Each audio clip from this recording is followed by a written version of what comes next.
हासिल की। उसने अपने फौजी सरदारों को सिर्फ उन्हीं लोगों को कत्ल करने का हुक्म दिया जो कि उनसे लड़ते हैं।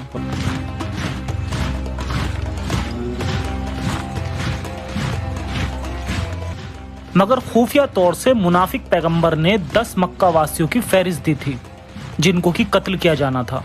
इन 10 लोगों को ढूंढो और कत्ल कर दो। जी रसूल अल्लाह। अब्दुल्ला इब्ने साद इब्न अबी सार नाम का एक जवां शख्स भी उन 10 लोगों में से एक था। ओह, वो यही है, ये जरूर मेरी ही फिराक में है। वो इब्ने सार को क्यों मारना चाहता था?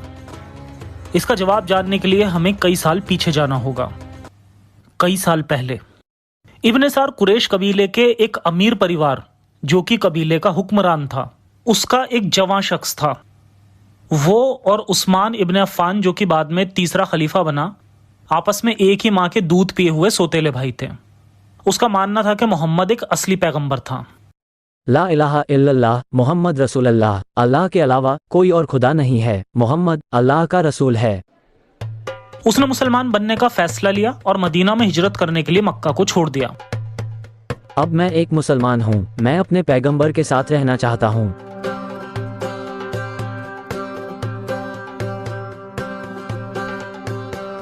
पैगंबर मोहम्मद ने उसे अपने लेखक के तौर पर नियुक्त कर दिया क्योंकि इब्ने सार एक पढ़ा लिखा शख्स था।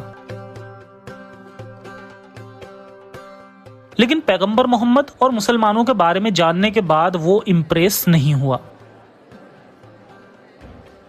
मेरा हुक्म बजा लाना तुम्हारे लिए बेहद जरूरी है। कुरान सूरा अल इमरान आयत 132। अल्लाह और रसूल की फरमानबरदारी करते रहो ताकि तुम पर रहम किया जाए। क्या ये हकीकत में सच है? एक दिन पैगंबर मोहम्मद ने उसे कुरान की एक आयत लिखने के लिए कहा। लिखो कुरान सूरा अल मोमिनून आयत 14।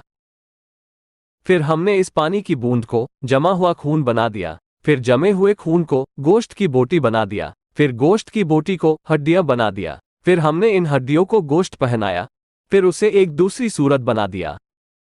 तब पैगंबर मोहम्मद ने बोलना बंद कर दिया। ऐसा लगता है जैसे कि अल्लाह ने अपना जुमला पूरा कर दिया हो। लेकिन तभी इब्ने सार ने कहना शुरू किया, बड़ी बरकत वाला है वो अल्लाह जो सबसे बेहतर बनाने वाला है। लिखो इसे भी लिख डालो, ये एकदम इसी तरह मुझ पर नाजिल हुई। वक्त वक्त पर इब्ने सार छोटे मोटे बदलाव का मशवरा देता रहा और पैगंबर मोहम्मद भी उसके मशवरों को मान लेते। आखिरकार इब्ने सार को महसूस हुआ कि यदि आयतें असल में खुदा से आई होती तो एक अदने से लेखक के मशवरे से उसमें कोई तब्दीली कैसे की जा सकती है। मुझे पूरी तरह से इत्मीनान हो गया है कि मोहम्मद असल में कोई पैगंबर नहीं है, वो अपने दिमाग में ही कुरान की आयतें बनाता है। इसके बाद इब्ने सार ने मोहम्मद को मदीना में छोड़कर मक्का की राह पकड़ी।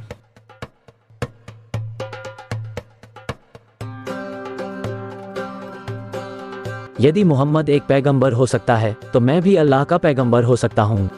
वाह।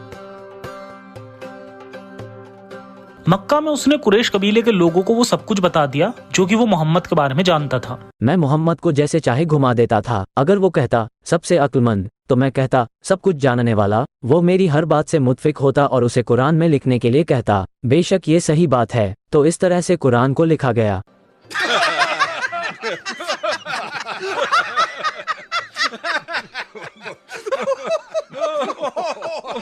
जब पैगंबर मोहम्मद ने इस बारे में सुना तो वो आग बबूला हो उठा।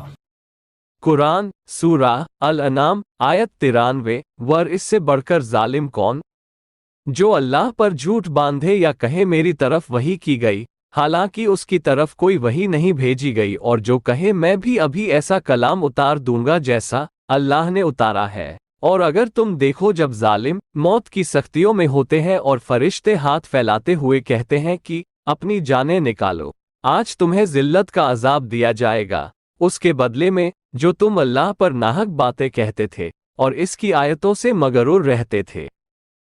फिर से वापस मक्का की फतह पर